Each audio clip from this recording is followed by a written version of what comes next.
analizar más hongos.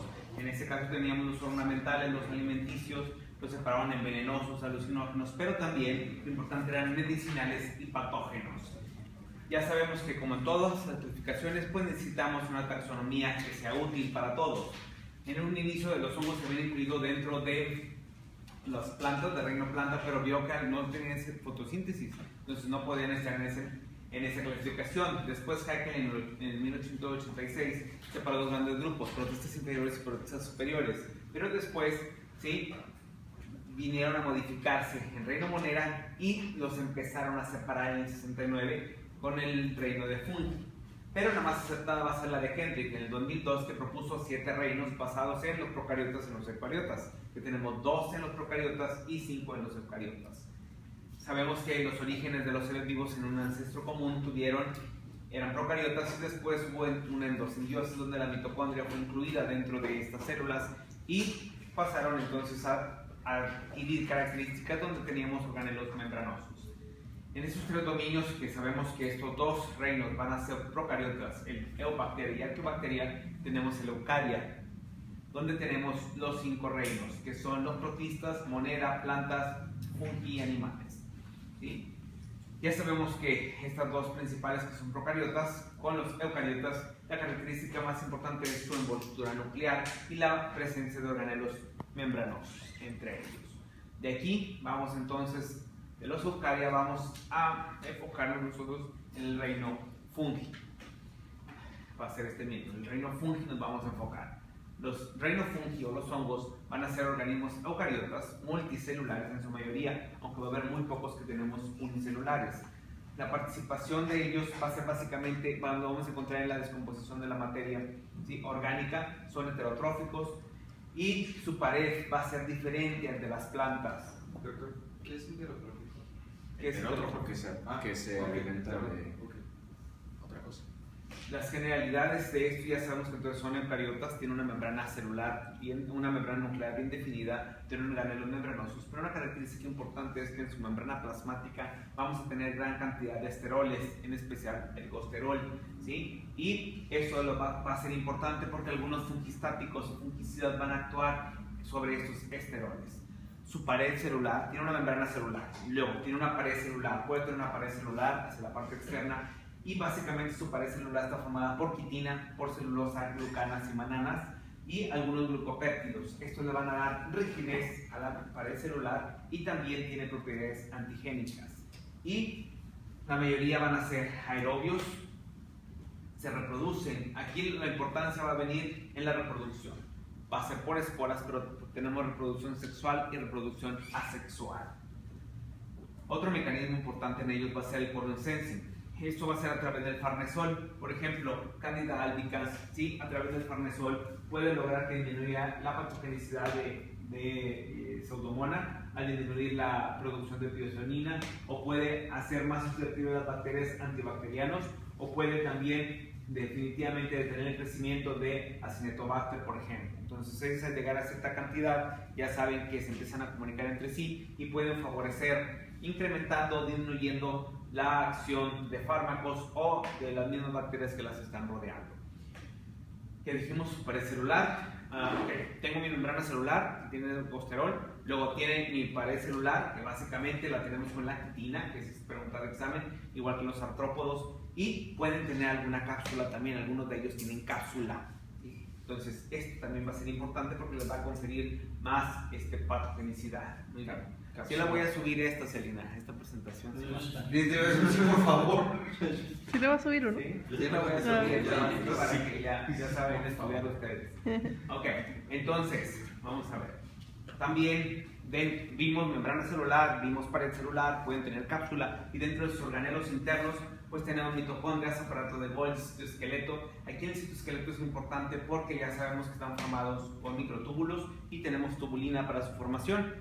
Y aquí la grisofulvina era un medicamento que se utilizaba básicamente para afectar estos hongos, pero no tenía selectividad. Entonces afectaba también los microtúbulos de nuestro organismo y tenía muchos efectos colaterales, muchos efectos adversos. Por lo tanto, ha decaído muchísimo su uso. Me doy cuenta que ha decaído como un 96%, por no decir que ya el 100% que ya no se utiliza. ¿Sí? En cuanto a la nutrición, pues igual que cualquier ser vivo necesitan carbohidratos, nitrógeno, agua, pueden sintetizar vitaminas, pero básicamente necesitan timina y biotina, eso va a ser importante para los medios de cultivo. Tienen la capacidad de almacenar ácidos grasos en las vacuolas en su interior y la mayoría van a ser aerobios. Tenemos muy pocos anaerobios facultativos o estrictos. Esto quiere decir entonces, en cuanto a su nutrición, que los medios de cultivo de ellos van a ser especiales. Tenemos básicamente dos, el Saburo y el Micocel. Estos dos pueden ser enriquecidos a través de vitaminas o pueden poner sustancias que inhiban el crecimiento de otros hongos, pero básicamente vamos a utilizar esos dos, Micocel y Saburo. En cuanto a las condiciones de crecimiento, ya sabemos que, igual que las bacterias, son mesófilos. ¿Por qué? Porque pues, son los que crecen entre 15 y 40 grados centígrados y estos son los que son patógenos para nosotros, tanto oportunistas como patógenos. Son acidófilos porque crecen mejor en un pH entre 5.6 a 6.8. No es un pH muy ácido como el de vagina, por ejemplo, sí que es 4.5, pero tampoco son alcalinos, entonces estamos por debajo del pH neutro. La luz no va a ser vital para muchas especies en la esporulación, ¿sí? No es vital. Ya sabemos que los hongos pueden crecer en lugares confinados, oscuros, ¿sí? Donde no va a entrar luz, eso va a ser importante. Aquí empiezan los problemas, ¿sí? Esto sí va a ser importante. Los fenómenos reproductivos, ya sabemos que los hongos van a tener una reproducción sexual y una reproducción asexual.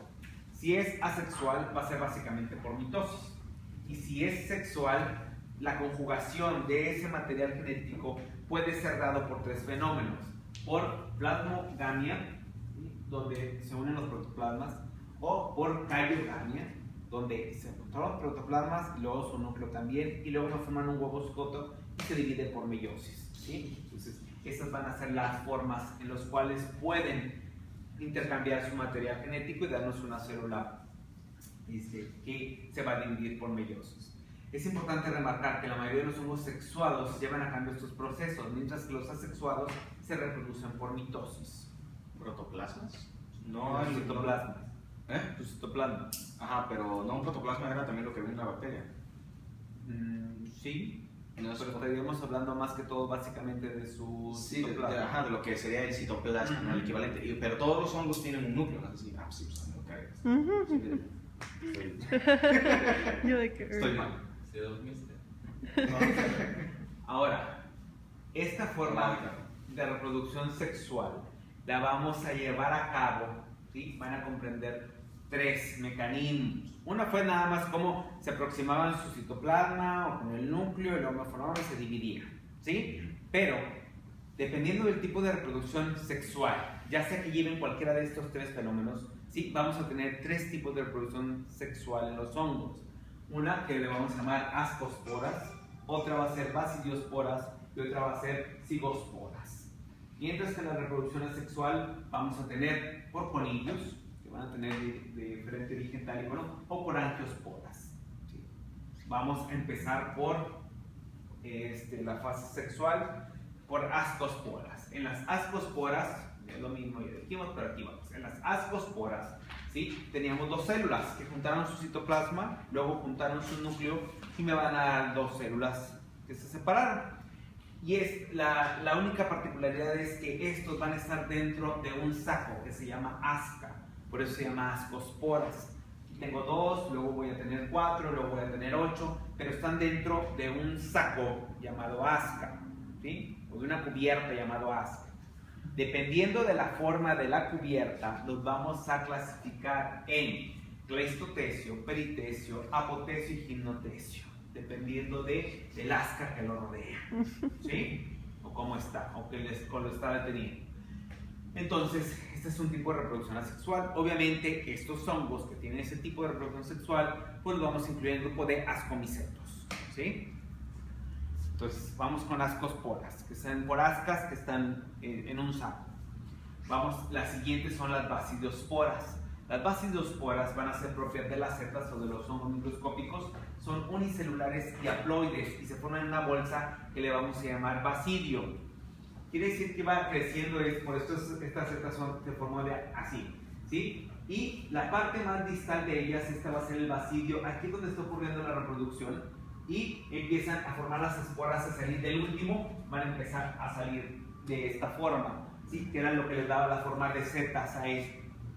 Pero solo lo están haciendo, es un saco también, pero es el más distal, y de él van a originarse todas las esporas en esta forma, ¿sí? El otro estaba en un centro y estaba en un saco, ¿sí? Sí. Donde estaban en el interior. Ahora va a estar el saco, pero salen hacia el exterior y van a tener esta forma, ¿sí? Esas van a ser por las basidiosporas. Y una vez que es por uno, el Ujú. vacío es el que le da la forma al hongo. Sí, este va a ser básicamente ser el Se vacío. abre una vez que ya es por uno. Por ejemplo, vamos a ver, criptoscopios no forman es a través de basidiosporas. Vean cómo está y empiezan a salirse todas las esporas a crecer. Muy bien. Y luego tenemos la más extraña, que es la cigospora. En la cigospora voy a tener yo un donador y un receptor, ¿sí? Y entonces ellos se van a aproximar y entre los dos empiezan a combinar, pero entre ellos forman una estructura nueva que va a ser mi huevo cigote. Y de él van a ser el nuevo hongo, ¿sí? De ese huevo cigoto. Esas son las cigosporas. Entonces tenemos ascosporas, basidiosporas y las cigosporas. Esa es reproducción sexual. Vamos a la reproducción asexual y la tenemos a través de conidios o a través de blastosporas. Vamos a ver que es una cadena, va a ser un micelio, ¿sí? Es asexual. Entonces ellos nomás se van a fragmentar y tienen células hijas idénticas, ¿sí? Entonces es un micelio, ¿sí? Y entonces cada uno de estos se puede separar y cada uno de estos me va a formar estructuras nuevas. Algunas las vamos a llamar artrosporas. Esa hifa puede ser septada o puede ser cenocítica, es decir, puede... aquí va. Date cuenta que ¿dónde está? Esa hifa puede tener... puede estar toda continua, una hifa primero para empezar, luego se empieza a fracturar, o puede estar septada y puede tener los septos desde un inicio, ¿sí? Y cenocítica se llama que pelearon yo los puros núcleos, pero no tengo membranas entre ellos, nada que los divide entre ellos. Sí, esa es una hifa cenocítica. Y una septada, pues tiene los septos, y esos septos se pueden fragmentar. Cenocítica es que tiene núcleos en cada una de las... Que sería como el cincito trofoblasto, ¿te acuerdas que era una masa multinucleada? Sí. ¿Sí? Bueno, esta es una hifa, es una tira larga, pero no tiene segmentos y están los núcleos. Como si fuera una sola célula. Como Pero tiene con Pero muchos tiene- núcleos. exacto, pero no tiene septos entre ellas. ¿Me entiendes? ¿Sí? ¿Septada o qué, doctor? O cenocítica. ¿Sí? Muy bien. Entonces, si vamos a este tipo de donde están septadas, ¿sí? Por ejemplo, los artrosporas se pueden formar aquí directamente. Todo se seccionó, ¿sí? Y cada una de ellas me puede dar una espora. Pero otros, dependiendo de la forma en que se dividan o que me puedan dar origen a esporas, ¿sí? Se les llama. Puede ser que esta es una alternada, porque una sí y una no, una sí y una no, ¿sí? Y otras que se les llama solitarias son estas, por ejemplo, ninguna de ellas, solo la última, la apical, me formaba una conidia, ¿sí? O esporas, y las de abajo no, ¿sí? Pero en otras, cada una de estas es una espora y potencialmente puede darme un proceso infeccioso. Y en la alternada que se encuentra entre las... En la alternada una sí y una no. ¿Cómo? Entre las que sí son esporas, Ajá. ¿Qué? ¿qué hay? Es una misma de ellas, pero no va a ser funcional. Ah, O sea, ellas no van a dar origen a nada. ¿Sí? Y la de origen blástico, esa fue a través de conidias o de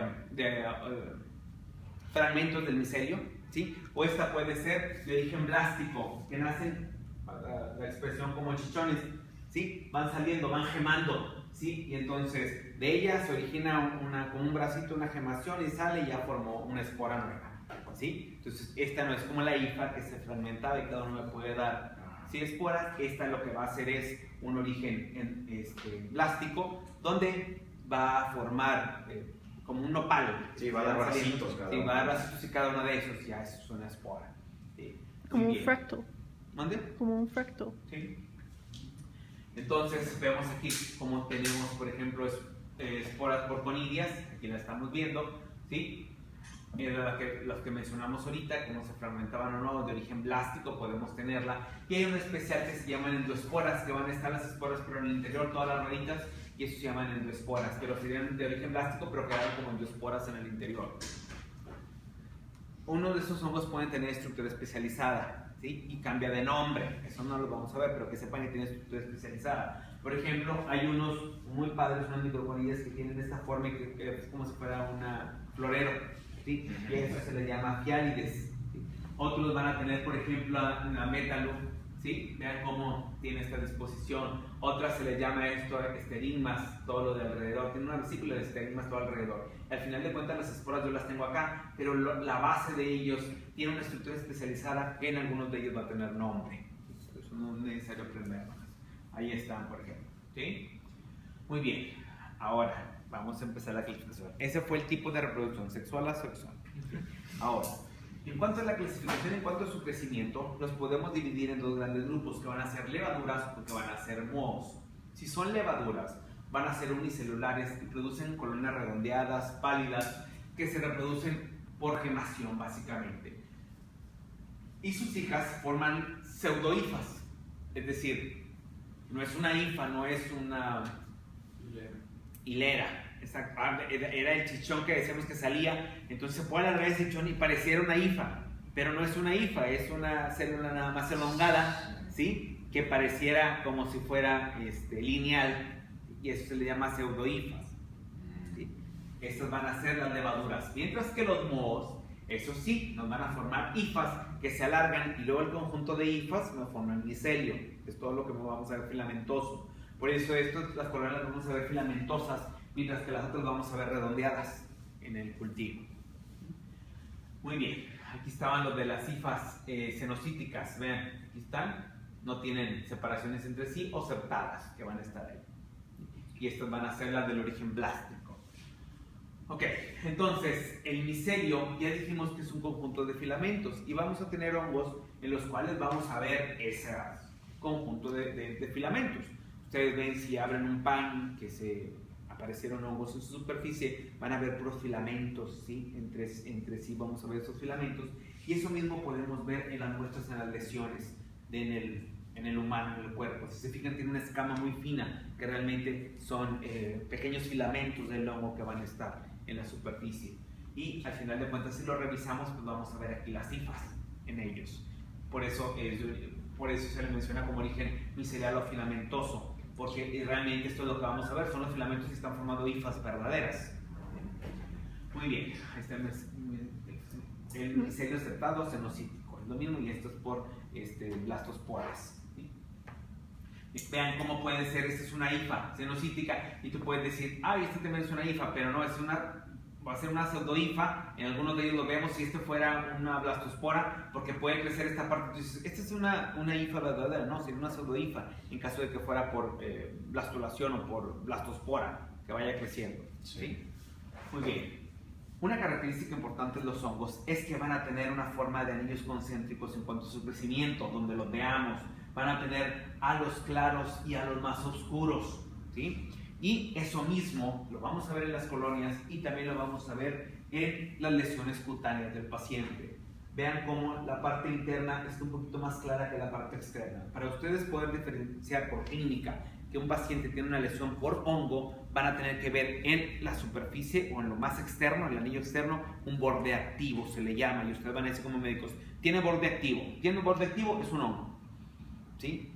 No puedes decir, a lo mejor puedes verte una mácula sola y tú, pues es que parece, pero es una mácula, parece que era la mancha.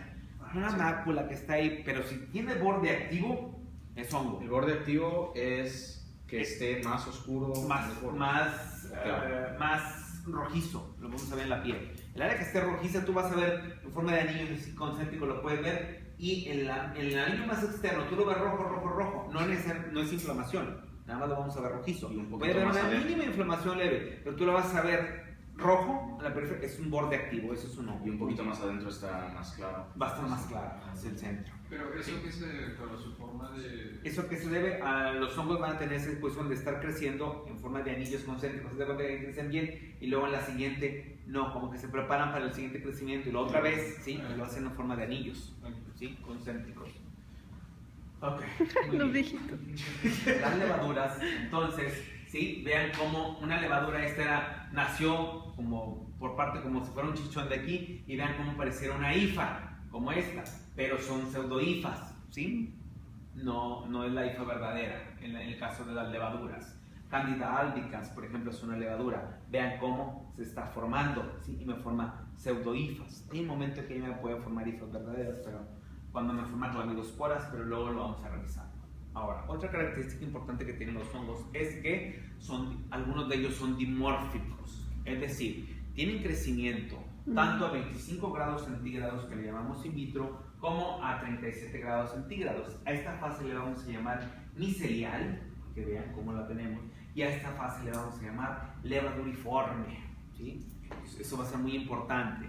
Por ejemplo, para que se nos quede más fácil, Coccidioides simitis. Coccidioides simitis es un hongo que lo tenemos aquí en Nuevo León. Se encuentra en áreas áridas o semiáridas y lo vamos a encontrar en el polvo, en la tierra.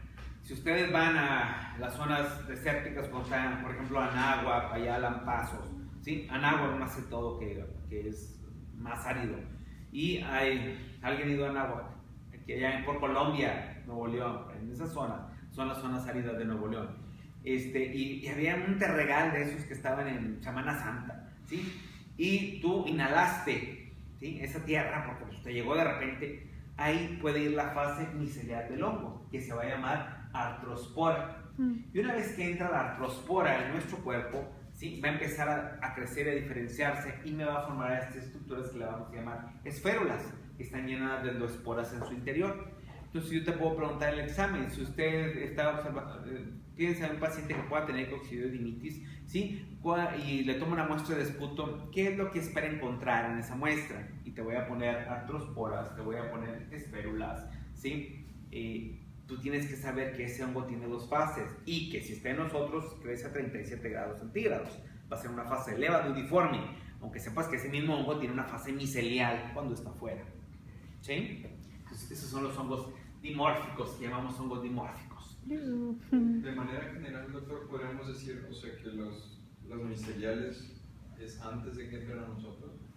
Como se encontraría a 25 grados centígrados. O sea, afuera. In vitro, te cuenta, en el cultivo, en el laboratorio, ¿sí? Ya eso, se quedó eso de los grados, pero tú puedes decir, allá afuera estamos a 40, me puedes decir que lo tienes a 40, no está a 25, ¿sí me explico? Pero estamos hablando que sería medio ambiente y tejidos, ¿sí? Y en tejidos. Ahora, ahorita decía lo de las clamidosporas. Ya sabemos que Cándida es un hongo, es una levadura y me puede formar pseudohifas, pero en algunas condiciones este hongo, ¿sí? Por la misma agresión que pueda haber, por ejemplo, si está en boca o en vagina, por el momento del coito, ¿sí? Se va engrosando más, se va a dar unas blanquecinas, que realmente decimos que lo que vemos son clamidosporas, y en este caso se me puede formar hifas, lo puedo encontrar en hifas, ¿sí? Pero estamos hablando que sería una forma de resistencia al agredirlo, ¿sí? Y nos forma estructuras mucho más gruesas que se llaman clamidosporas. Muy bien, ascomicetos, pues ya lo mismo ahorita, los de ascas se llaman ascomicetos, como aspergillus, por ejemplo, o basidomicetos, ¿sí? Criptocoponeoformas, que ahorita lo vimos, ¿sí? Aquí están los basidomicetos también, que era el basidio, que son los champiñones.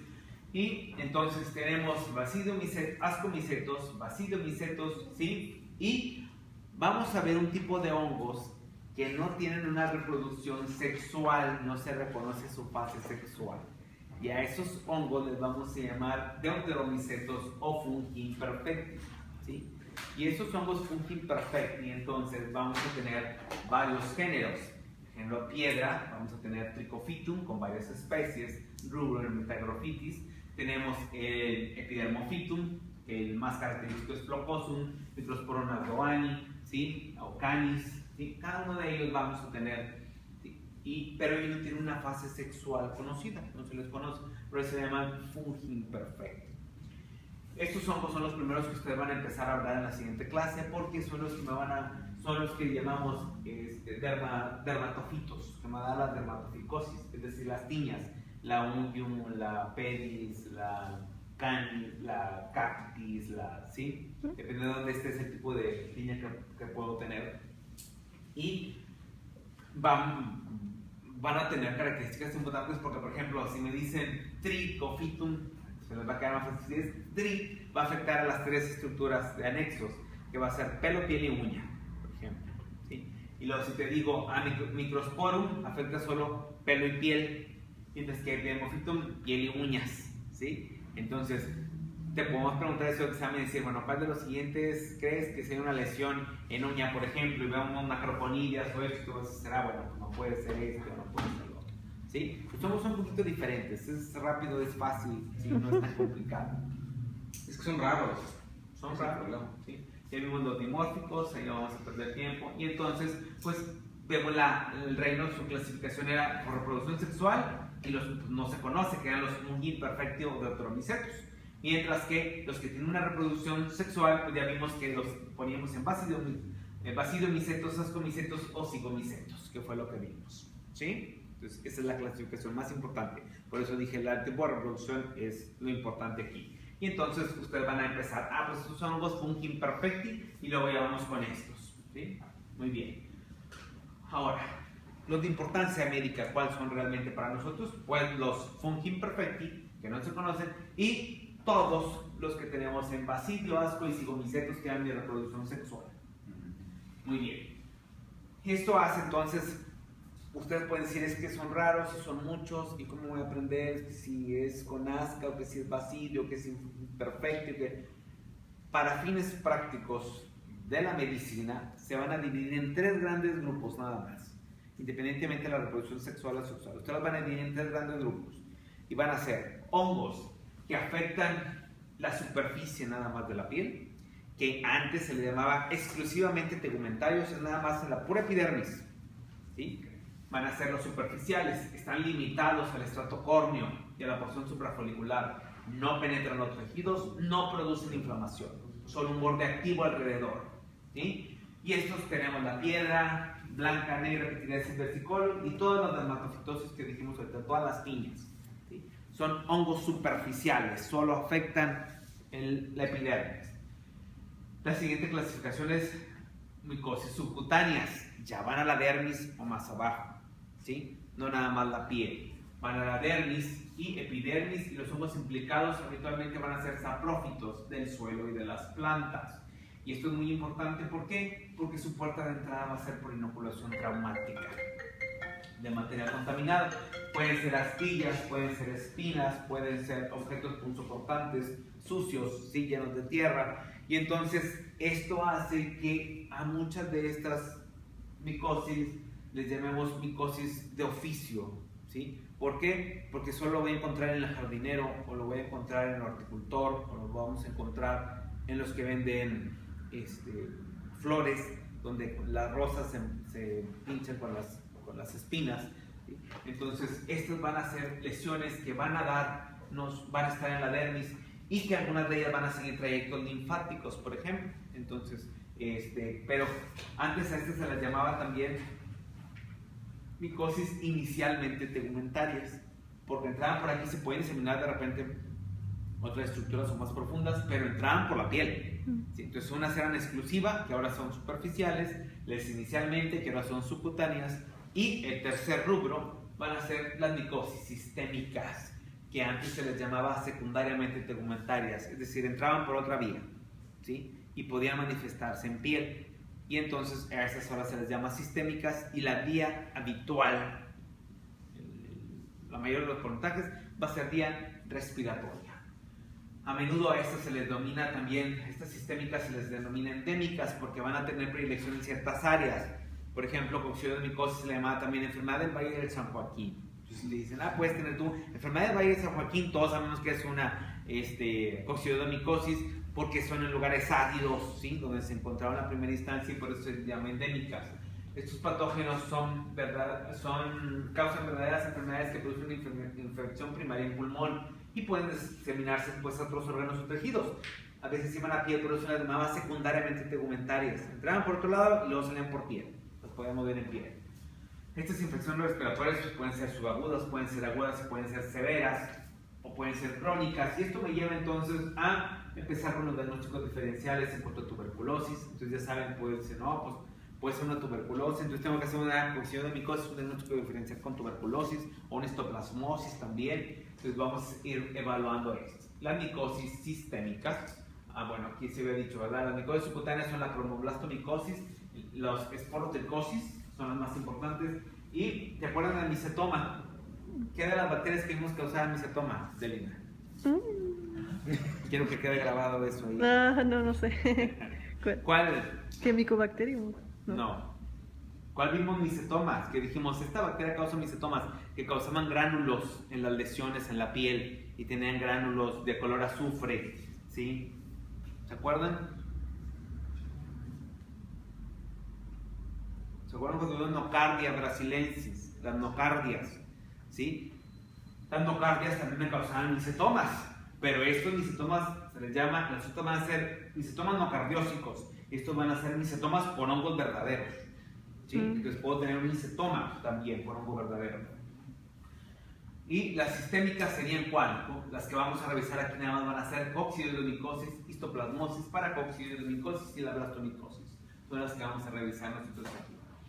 Entonces, teníamos en tres grandes grupos, lo dividíamos, pero luego vino HIV, que volvieron a florecer muchas enfermedades, ¿sí? Por hongos, y entonces se les llamó también dentro del grupo médico de las micosis que vamos a tener en medicina, vamos a tener los hongos oportunistas. Entonces tenemos hongos que van a ser superficiales, subcutáneos, sistémicos en general, y luego un rubro nuevo que vamos a llamar oportunistas, donde cándida, aspergilos, mucor, normalmente no los veíamos, pero ahora con las inmunodeficiencias pueden aparecer. Ahora, también aquí hay que tener cuidado, cualquier otro nos puede dar mucor también si inhalamos una gran cantidad de esporas.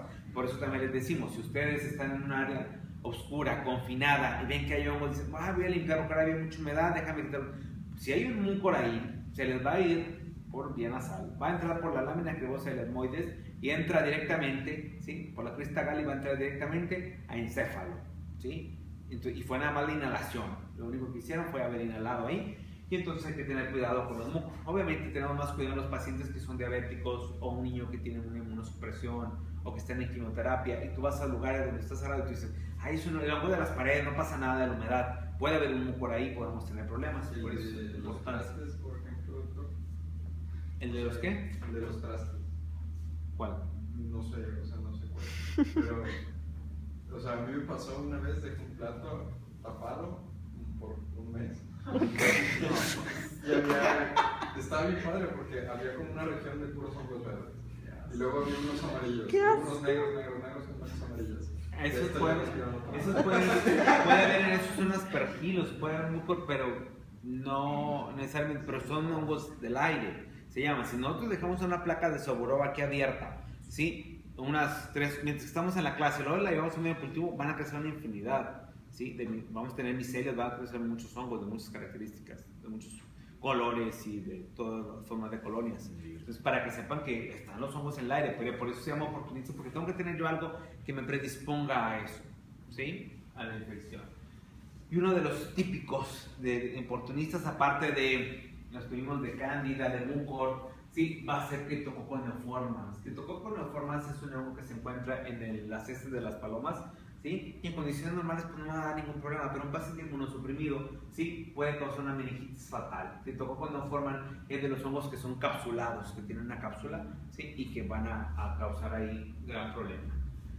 Y los patógenos, entonces ya son los que revisamos ahorita, pero que vean coccidioidomicosis, ustedes ya la dividimos entonces en secundaria, ahora es sistémicas o superficiales o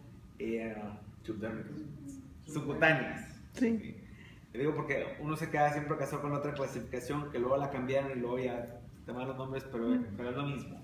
Entonces, pero vean cómo estos hongos patógenos tienen ciertas características que no van a tener para hacer el diagnóstico. Si te están poniendo un cuadro clínico, te dicen, y el paciente andaba en el desierto, pues son los de zonas áridas, semiáridas. O te digo, por ejemplo, el paciente es un espeleólogo, ¿sí? Que andaba, se metió a la caverna, no sé qué. Pues puede ser guano de murciélago. Pues entonces histoplasma capsulatum, ¿sí? No va a ser muy difícil hacer el diagnóstico. pues Polotrichenki, que es de las primeras que vamos a ver, no, pues que era un leñador, que andaba cargando la leña y no se puso nada, no traía playera, hace mucho calor, no traía playera y dejó caer la leña en la espalda. ¿Qué puede ser tu año? Pues tiene que ser de las subcutáneas, ¿sí? Y Polotrichenki es el que no puede causar eso. Entonces les digo, no es tan complicado. ¿Dónde está este? Era el que quería ver. Anteriormente a Pneumocystis pneumoniae, después se le llamó Girovechis, usted lo va a ver como Girovechis, que anteriormente Girovechis se le llamaba Pneumocystis carini. Antes este hongo era considerado un protozoario, ¿sí? Era protozoario, pero luego se vio que su tipo de reproducción era asexual, ¿sí? Y entonces dijeron que tienen que estar haciendo con los protozoarios y lo pasaron a los hongos, y eso no hace mucho, es reciente. Entonces lo pueden encontrar a Girovechi como, fue cuando empezó lo del SIDA, pueden encontrarlo como Carini, ese mismo, ¿no? Entonces Carini o Girovechi son los mismos, pero Carini era antes como protozoario, ¿sí? Muy bien. Y los hongos entonces pueden tener interacciones con las bacterias, ya dijimos, sobre todo Candida con el Quorum sensing, pueden tener interacciones importantes en ellas que puedan impedir su crecimiento, que puedan favorecer su crecimiento o que puedan hacer una asociación entre ellas y causar enfermedades un poquito más difíciles de tratar, ¿sí? Y a tener interacciones moleculares, nada más. No hay mucho, está fácil lo de los hongos, ¿sí? Son las generalidades.